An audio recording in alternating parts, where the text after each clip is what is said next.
Salut à tous, c'est Benoît. Salut à tous, c'est Virgile. Alors aujourd'hui on se retrouve pour le vidéo test de Halo 4. Le tant attendu Halo Exactement. 4, le retour du Master Chief. Le retour du Master Chief, développé cette fois-ci par 343 Industries qui s'était chargé du remake de Halo Combat Evolved avec les Honors l'année dernière et qui du coup se charge pour cette fois-ci de son propre épisode et de la relance d'une saga, donc grosse responsabilité. Grosse responsabilité, d'autant que là pour le coup c'est prévu comme une trilogie, ce qui n'était pas le cas à l'origine sur la première trilogie Halo. Donc là tout est bien planifié scénaristiquement, les mecs ont tout prévu. Et oui, c'est un sacré chantier que de relancer véritablement la saga Halo, quoi. Exactement, alors juste pour rappeler, c'est bien sûr une exclusivité 360, c'est vendu probablement entre 60 et 70 euros, voilà, vous connaissez les prix, et édité par qui d'autre que Microsoft. Donc voilà, pour le jeu, c'est un jeu qui reprend la trame là où on l'avait laissé pour Master Chief. Voilà, donc en gros on retrouve Master Chief cryogénisé dans le Forward and to Down, alors je sais plus comment il s'appelle en français, parce que là, moi la version que j'ai du coup, est entièrement en anglais sous-titré français, sachant qu'il y a évidemment la version qu'on aura nous dans nos magasins sera. On vous laisse faire la traduction. Voilà. Donc voilà, donc dans le vaisseau, le Forward and to Down avec Cortana, et on va pitcher vite fait le départ. En gros, ce qui se passe, c'est que son vaisseau est attaqué par des Covenants. Jusqu'ici, il n'y a que du très classique. Et Cortana se réveille John 117 et est reparti pour une nouvelle aventure qui, pour le coup, introduira, vous verrez, pas des choses nouvelles, mais des choses qui étaient restées jusqu'ici dans la mythologie d'arrière-plan. Halo, et dont on nous avait parlé, mais qu'on nous avait jamais vraiment montré. Donc là, pas mal de choses pour tous ceux qui sont férus de l'univers Halo, beaucoup de révélations, Exactement. et vraiment vous allez voir, une trilogie qui s'annonce sous les meilleurs auspices, mais vraiment, quoi. Tout à fait. Eh bien, pour vous en parler plus avant, on va commencer par le contenu, puis on passera au gameplay et pour finir par la réalisation comme d'habitude. Alors sur le contenu, le petit jingle passe maintenant. Bien d'abord, il y a la campagne solo traditionnelle, bien entendu, qui dure à peu près combien de temps, Virgile ? Une dizaine d'heures de jeu à peu près pour faire le tour de la campagne en normal. Donc, évidemment, vous comptez un petit peu plus pour ce qui est des niveaux de difficulté supérieurs. 10 heures très maîtrisées, ça je peux vous le dire tout de suite.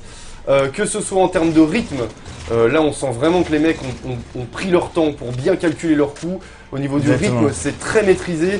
Également au niveau de variété de situations, des situations. Franchement, là on en a un exemple avec le mammouth,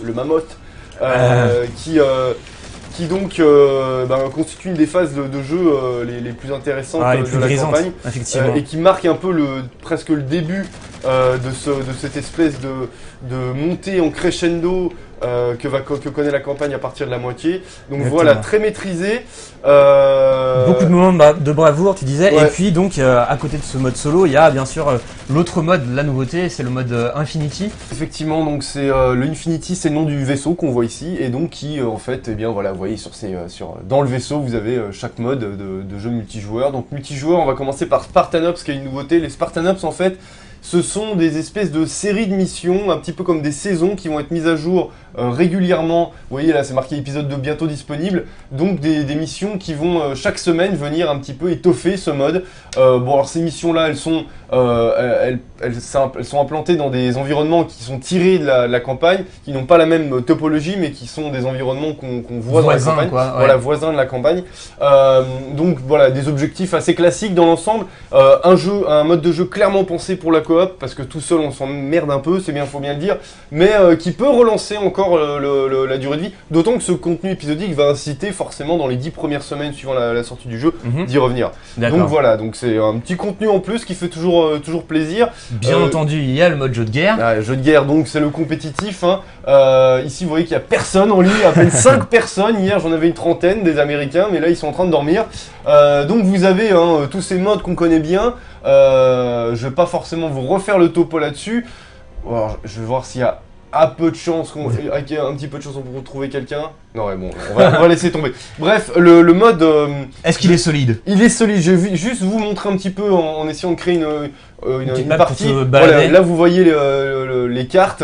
Alors au niveau des cartes, elles sont très efficaces, on sent que les mecs ont bien pensé l'architecture des maps, avec très souvent une construction assez symétrique, très souvent aussi des constructions qui sont assez centralisées avec un cœur où tout le monde va un peu se réunir, des parties périphériques, voilà. etc. Là-dessus, comme on en discutait tout à l'heure, c'est un petit peu, oui, le guide du parfait level designer de map multi qui a été appliqué. Il manque peut-être du coup, on va dire la petite touche de génie de Bungie. La petite inspiration qui se retrouvait, qui se découvrait au fil des parties dans le multi où on se disait tel point de charnière a été pensé, tel truc, où on découvrait vraiment la profondeur du truc. Là, c'est peut-être un petit peu moins. Voilà, disons que la logique apparaît plus nettement tout de suite, mais on a moins cette impression d'un lieu avec sa propre existence presque. D'accord. Ce qui pouvait être le cas sur pas mal de maps imaginées par Bungie. Ceci dit, ça reste très efficace et là-dessus, les mecs ont bien fait le boulot.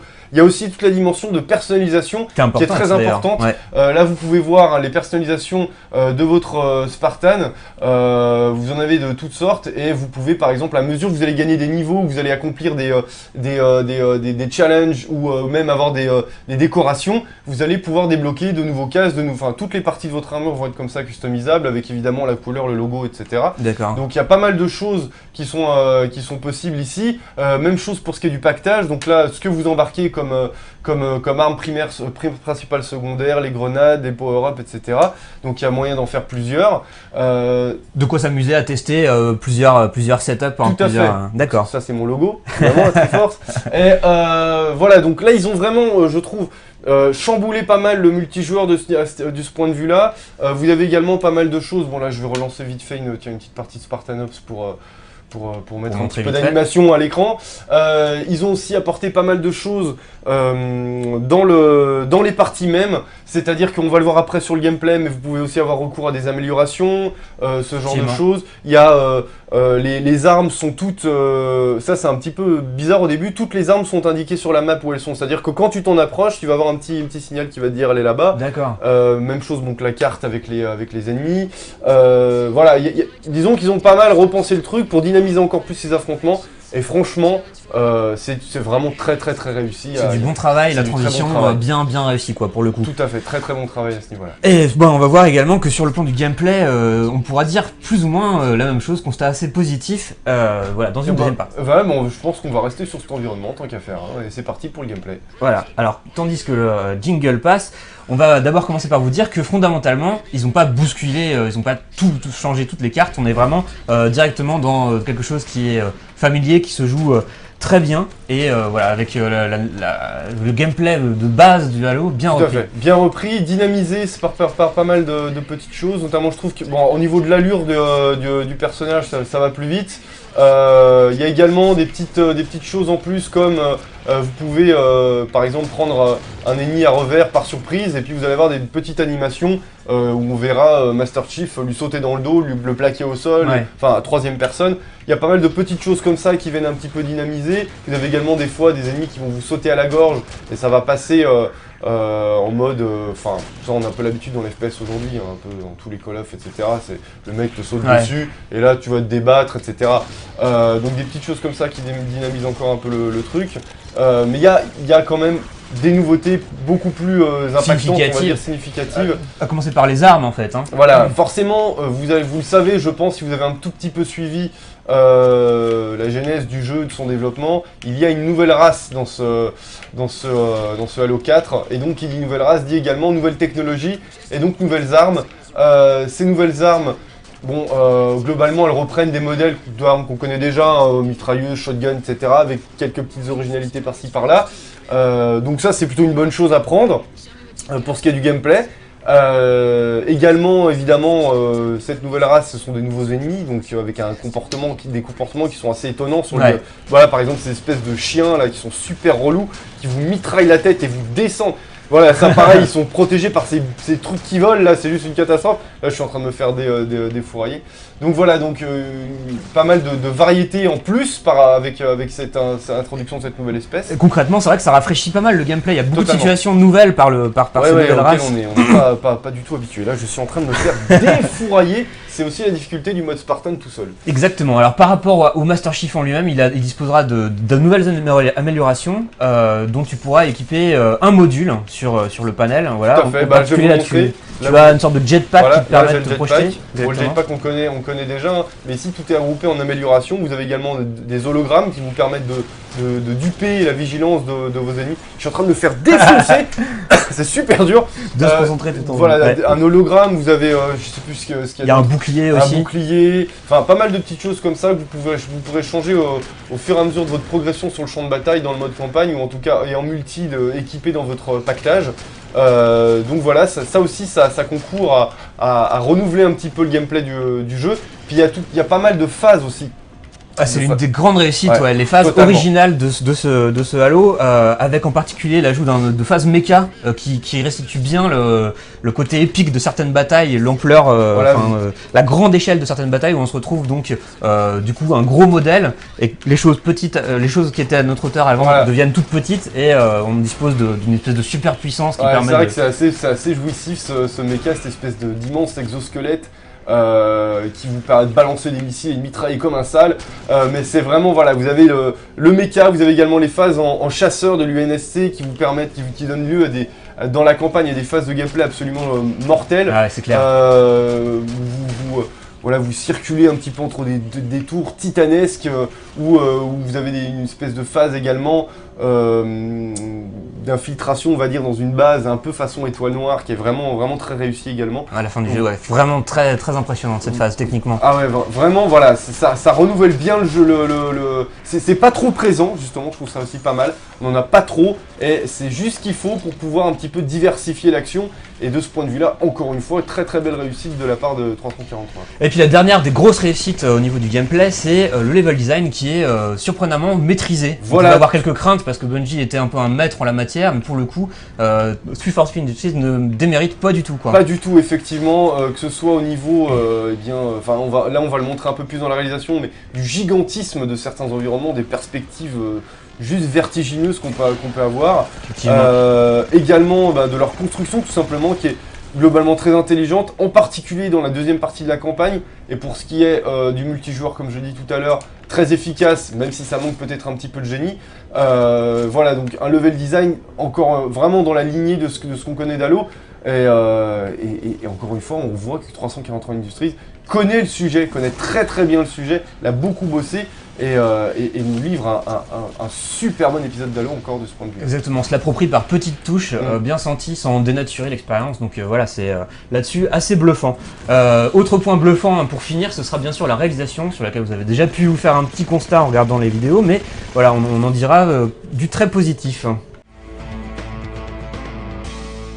Alors pour la réalisation, Virgile, t'as choisi un passage qu'on a tous les deux trouvé extrêmement cool. Ça, je kiffe. Bam ! C'est parti sur une rampe de lancement. Oh là là, voilà, ça vous montre. Ça, j'adore. Ça vous montre cette espèce de souffle épique qu'on peut avoir par moment. Là, on vous parlait du gigantisme des environnements. Vous allez voir que là, on va passer dans des tours, on va pas repasser à pied, on va dire. Et la variété des échelles ici est juste vertigineuse. On se retrouve d'abord dans cette espèce de scope immense, et puis après, tout petit bonhomme à voir ces immenses structures autour de nous. C'est jouissif. Donc pour la réalisation, vous avez pu le voir, tu as trouvé ça, et j'ai trouvé aussi que c'était beau, voire très beau. Très beau, vraiment.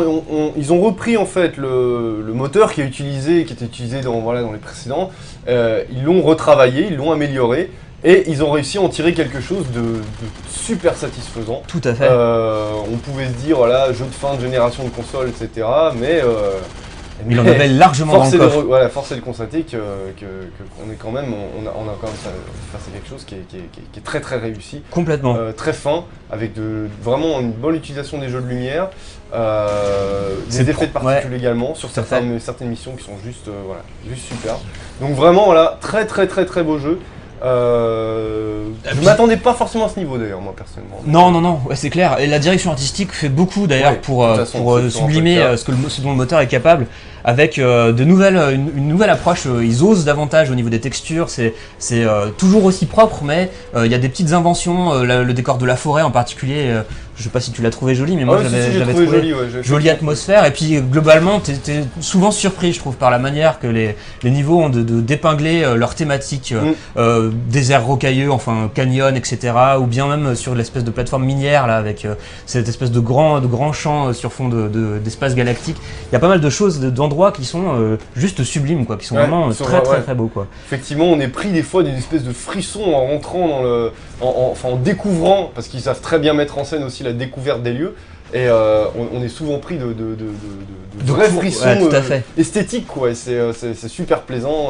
C'est l'une des choses un peu surprenantes avec cet épisode par le nouveau studio, c'est qu'ils osent quelques nouvelles approches, ils osent s'approprier esthétiquement certains décors qui avant étaient plus neutres et qui là prennent un espèce de poids esthétique. Effectivement, et c'est très fréquent justement ces espèces de petites gifs que vous prenez en pénétrant dans des lieux. Les structures intérieures comme ça ont des espèces de verticalité de cathédrale, il y a souvent des choses comme ça qui sont saisissantes. Très réussi. Et puis l'autre point que toi tu as noté, c'était donc les environnements aux proportions gigantesques, et vertigineuses dont on vous a parlé. Vous en avez déjà eu quelques exemples, mais c'est tout le long du jeu. Enfin, surtout à partir de la deuxième partie de la campagne, où là vous allez très régulièrement faire pénétrer dans des lieux absolument gigantesques. Avec des basculements d'échelle comme ça qui sont réussis tant dans la petite taille que dans le gigantisme. Tout à fait. Voilà, et donc là on a un poids épique, une espèce d'ampleur épique un peu hyper écrasé justement par le gigantisme de ces environnements souvent.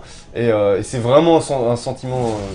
jouissif. Grisant, complètement. Grisant. C'était un des points qu'on connaissait bien dans Halo, mais qui du coup a été repris avec beaucoup plus poussé en plus. Ouais, tout à fait. Par rapport aux autres. Donc très inspiré pour ça.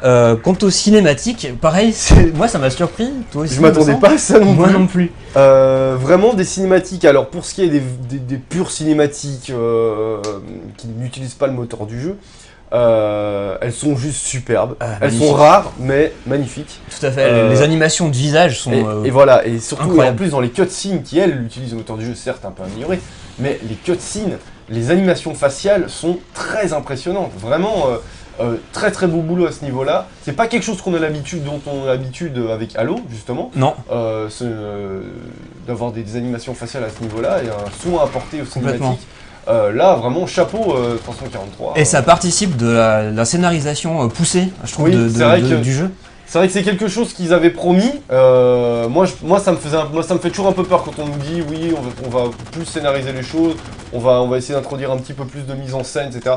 Moi, ça me fait toujours un peu peur. Je prends toujours ça avec beaucoup d'appréhension. Et là, pour le coup, il faut reconnaître quand même que c'est pas trop, voilà. C'est pas synonyme d'une perte de liberté d'action pour le joueur. On a toujours nos phases de shoot, mais l'action est davantage motivée et même, je sais pas si t'as trouvé ça, mais vers la fin du jeu, il y a une espèce de portée émotionnelle qui était inconnue de la série et qui te prend par surprise et qui te pousse complètement, qui te captive complètement jusqu'à la fin du jeu. Ah oui, là pour le coup, tu es peut-être encore un peu plus poussé justement à accomplir ta mission, ton destin. Effectivement. Et là-dessus, ils ont réussi à donner une épaisseur nouvelle au personnage de Master Chief, à sa relation avec Cortana. Tout à fait.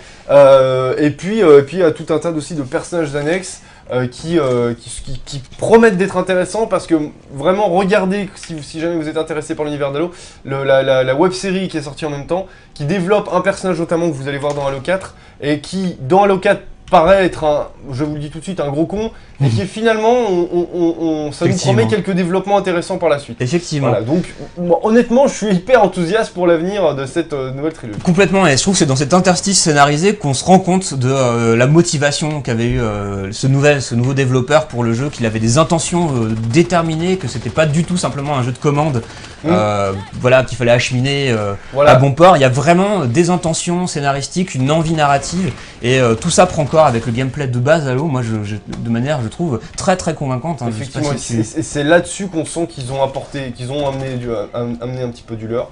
C'est qu'ils ont réussi cette espèce d'acrobatie de se réapproprier une licence que tout le monde connaît par cœur, que tout le monde attendait au tournant pour cette volet, tout en apportant des choses complètement inédites pour Halo en tout cas. Donc là vraiment, on digresse un peu parce que là on était sur la réalisation. Donc que dire de plus à part que tu disais la bande son aussi super prenante. Super prenante, excellente bande son, mais ça on a un petit peu plus l'habitude avec Halo d'avoir des bandes son très travaillées. Et là bah pour le coup on retrouve du très bon boulot avec 2 compositeurs si je dis pas de bêtises qui ont travaillé ensemble, dont un japonais qui officiait plutôt chez Konami avant, notamment sur la série des Castlevania.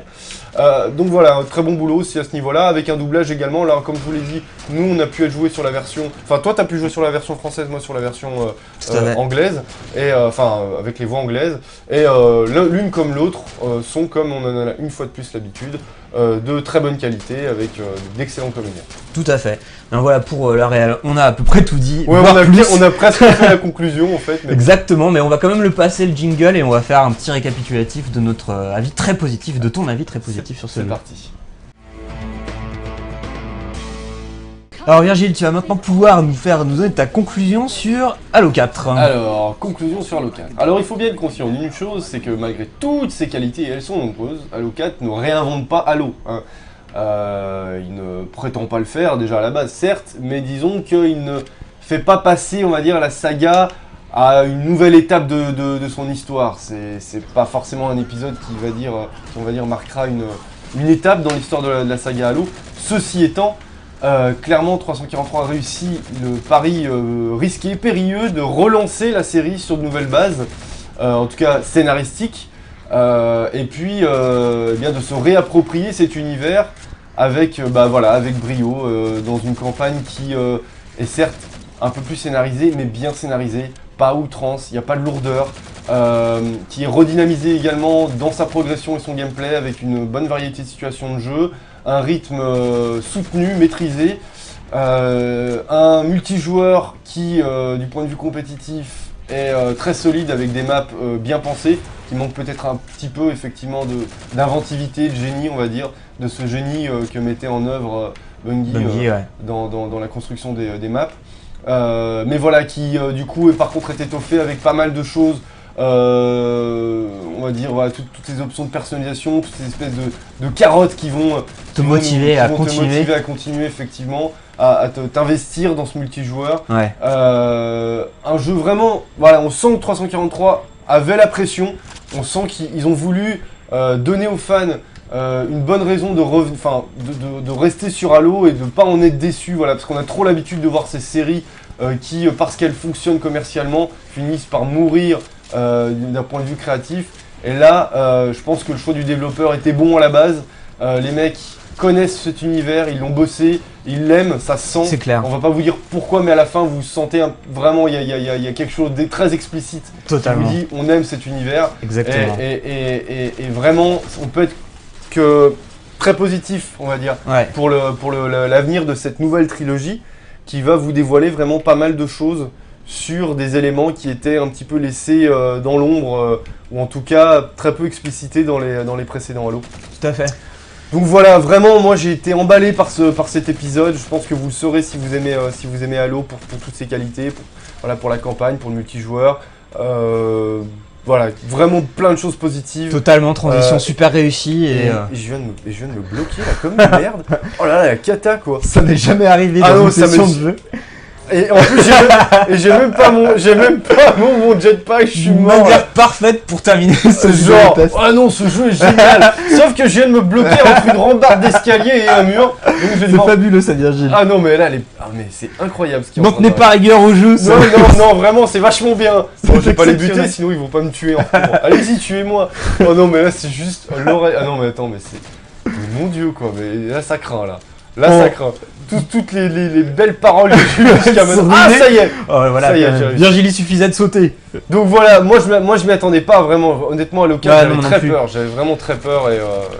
C'est un jeu qui est surprenant alors qu'on s'attendait à peut-être juste être rassuré. De trop. Voilà. On s'attendait à la trilogie en trop, au truc qu'il fallait pas faire, effectivement, au moment décevant dans l'histoire d'une saga. Et ben non, voilà, l'intérêt est relancé. Bravo messieurs et merci pour ce travail. On espère à bientôt parce que cet épisode en appelle d'autres. Ouais, 2 autres qui vont arriver. Et apparemment le 5 devrait être particulièrement sombre, donc j'ai hâte de voir ce que ça donne. Exactement. On espère qu'on vous aura donné envie de jouer à ce très bon jeu et on vous dit à très bientôt pour un prochain vidéo test. Ciao.